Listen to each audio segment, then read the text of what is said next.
everyone, Matthew Robinson. I'm back again, and this is my DreadHead Weekly Report. Okay, to start things off, let's talk about two farewells happening in the news today. Bush gave his final press conference today. He was actually pretty angry, actually. This is probably the angriest I've seen Bush in a long time. He was very upset when he was asked questions about his biggest regrets and what did you think he did wrong. He got very heated about Katrina when they said, what do you think about the government's response time? And he went on a rant saying how the government didn't have a slow response time because of all the people who came there and rescued people off of rooftops or something like that. He got really upset. But yeah, that's his last press conference, and I'm sure most of the world is celebrating.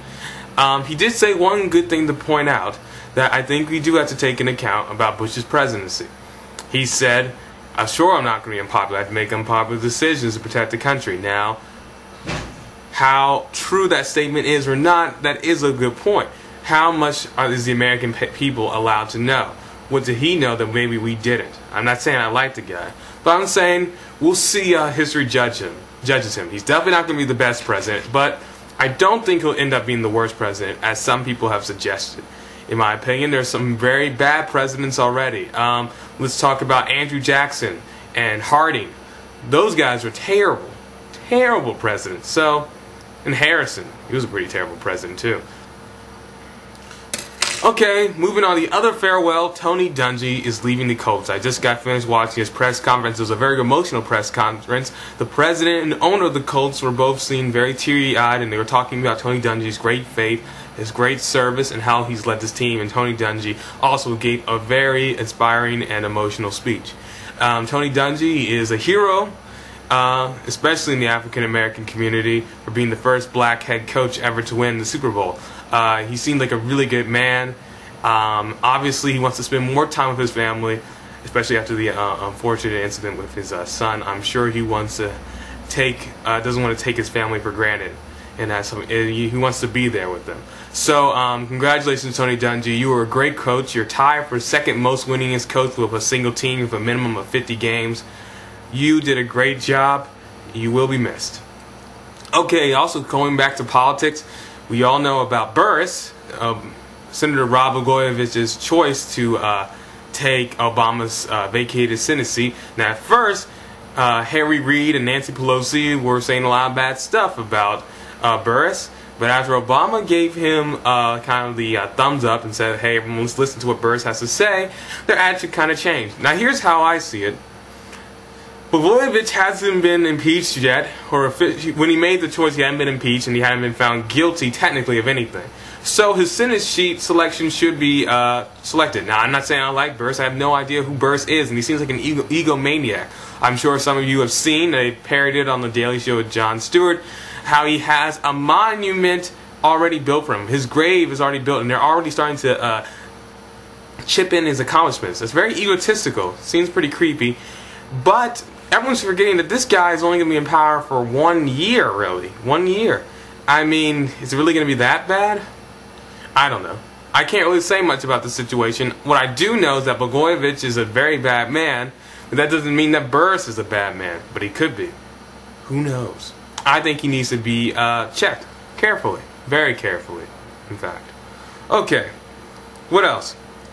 Interesting little topic, the Golden Globes. Now, as you guys know, I'm a movie fanatic, and the Golden Globes are actually, I'm going to be honest, kind of mediocre. I'm just going to be straight up. I like the Golden Globes usually. I think the Golden Globes is more free and it's more flowing, and people are always just bumping around. Celebrities are all there having a good time. But this Golden Globes seems kind of a little mediocre downplay. You think they would have gone a little bit more out for it after they had to cancel due to the writer's strike last year. But it was very mediocre. Congratulations to Kate Winslet. She won 2. Your Oscar speeches were really long. I mean, not Oscar speeches. Golden Globe speeches were pretty long, but still, congratulations. What? Another thing, congratulations to Mickey Rourke. I'm so glad that he won it. I was the first YouTube video to talk about the wrestler and give an inside look to it. So congratulations, Mickey Rourke. I hope everything goes well for you, and I hope you win the Oscars. You had the most entertaining speech. Second to you, I would say, is Tina Fey. Tina Fey had also a great speech, which she talked about the haters on the internet. Yeah, the haters on the internet can suck it, Tina Fey. I love 30 Rock. Okay, so the Golden Globes are mediocre, but there's some really great moments in it, as always. Let's move on to a man eating his own eyeball. That's right. A man ate his own eyeball. Let me just read this off. Texas Road inmate ate his own eyeball. Now I'm about to show you a picture. Here is what he looks like after he ate his own eyeball, apparently.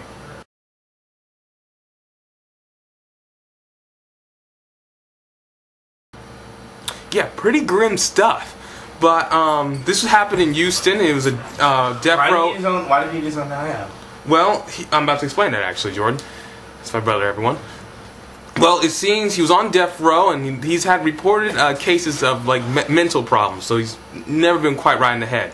I never known anyone to eat their own eyeball. That's just kind of stupid. Maybe he wanted it for his last meal. Oh! That was funny. Shut up. Okay. So he was treated at East Texas Medical Center in Tyler after the December 9th incident, and he was transferred. He remains in the Jester unit, a prison psychiatric facility. I love you, New York! What? Anyway, so I don't know what the ruling technically is in Texas about killing mentally challenged people, but we'll have to see what happens to this guy. His name is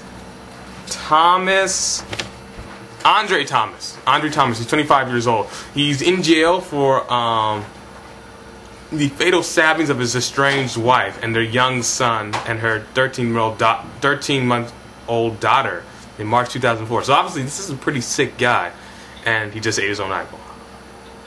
I don't know. If I was going to eat like parts of my body, I don't think I would do the eyeball because I want to see stuff, you know? I think if I had to eat one part of my body, I'd be like my pinky finger or something. Because it'd be gross. I mean, eating any part of your body would be gross, but you don't really need your pinky finger all the time. You're not really thinking about, like, oh, my pinky. Thumbs, that would be dangerous. You lost your thumb. But pinky? No. Maybe your baby toe. I mean, your middle finger. Middle finger? Well, if you did your middle finger, you know, it'd be like, you try to flick someone off. You'd be like, ah. Yeah. Anyway, that's it. There's a link in the sidebar. You can read the full story about this guy eating his own eyeball. Okay. Also, guys, I'm just going to link you real quick to my Christy Hemme video. If you guys haven't seen it yet, hopefully Christy Hemme sees it. Okay, box office scores real quick. Gran Torino was the #1 movie with $29.4 million. It was made for a budget of $33 million. This was his first weekend wide release, so good job, Clint Eastwood.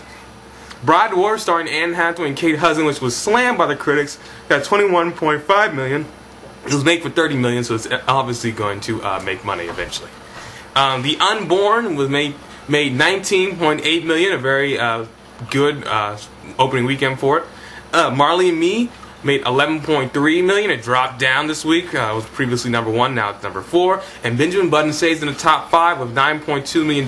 It's made about $94 million. And the movie was made for $150 million, so it still has quite a ways to go before it even breaks even. So that's it. So little? I don't know. It's, you know, it's making a lot of money. It just made for a lot of money, Jordan. So it's going to be hard for it to catch up. And it was released during a time of a lot of competition. Already made $21 million. That's unfair. Yeah, that's true. I mean, it's because people these days do not appreciate good movies. They like to go see, like, I don't understand Bride Wars isn't a good comedy, but they don't like artistic films anymore. But people, Americans just dumbed down. They're so stupid. No offense to anybody who's watching this video, because I don't know you personally, but the majority of Americans, we're pretty dumb. I mean, like, seriously. I know people, like, in Japan, those kids are genius. They work their butts off. That's true. Okay, so Jordan brings you a good point, and now you guys have 3 questions for you guys to answer for this video. Question number 1, do you think movie-going audiences are stupider than they were, let's say, 30 years ago? Do you think that our culture and media culture has dumbed down America, so now they don't want to see art house films or movies with artistic quality that make you think? Number 2, what do you think about President Bush's legacy? Will he be remembered as an okay president, one of the best presidents, or one of the worst presidents? And do you think he's the worst president ever? Okay, my last question for you is, will you... Oh, wait. If you were going to eat a part of your body, if you had to eat one part of your body, what would you do? What part of that body would it be? If you were forced to eat one part of your body, it can be fingers, your eye, your nose, mouth, whatever. If you were forced to eat, how would you eat your mouth? That was a stupid thing. But I'll put that on there. I will accept you saying I would eat my mouth. It doesn't make any sense, but I would accept it. Maybe your lips, you know, something like that. Answer those 3 questions. They're in the sidebar. I look forward to hearing your comments. Remember to I would rate. eat the whole part of my body, like nibble part of my earlobe off. We have to eat the whole part. Oh, then I wouldn't do any. That would just be stupid. I don't care how. You have to answer. It's a part of a question. So answer those questions. Rate, comment, subscribe, and I'll see you next time. Remember, it's all okay. Actually, during you.